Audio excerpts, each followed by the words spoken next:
ஈரோடு அருகே தாவேக தலைவர் விஜய் பங்கேற்கும் பொதுக்கூட்டத்திற்கு 2000 போலீசார் பாதுகாப்பு பணியில் ஈடுபட உள்ளதாக தகவல் வெளியாகியுள்ளது.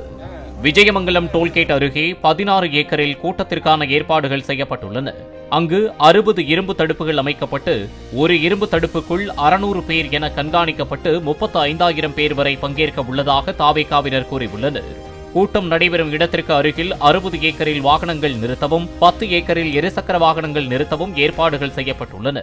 சிறப்பான முறையில் உரையை கேட்டுவிட்டு மகிழ்ச்சியோடு செல்வதற்கு ஏற்பாடுகள் செய்யப்பட்டிருக்கிறது. QR கோடு தேவையில்லை, பாஸ் தேவையில்லை. எவ்வளவு மக்கள் பொதுமக்கள் தாங்களாக வந்து மகிழ்ச்சியோடு செல்லலாம். பொதுக்கூட்டம் நடைபெறும் இடத்திற்கு அருகில் காவல் கட்டுப்பாட்டு அறை அமைக்கப்பட்டுள்ளது. 40 CCTV கேமராக்களை பொருத்தி கூட்டத்தை கண்காணிக்க காவல்துறை நடவடிக்கை எடுத்துள்ளது. பிளே ஸ்டோர் மற்றும் ஆப் ஸ்டோரில் இருந்து பாலிமர் செயலியை QR கோடு மூலம் பதிவிறக்கம் செய்யுங்கள். செய்திகளை உடனுக்குடன் பெறுங்கள்.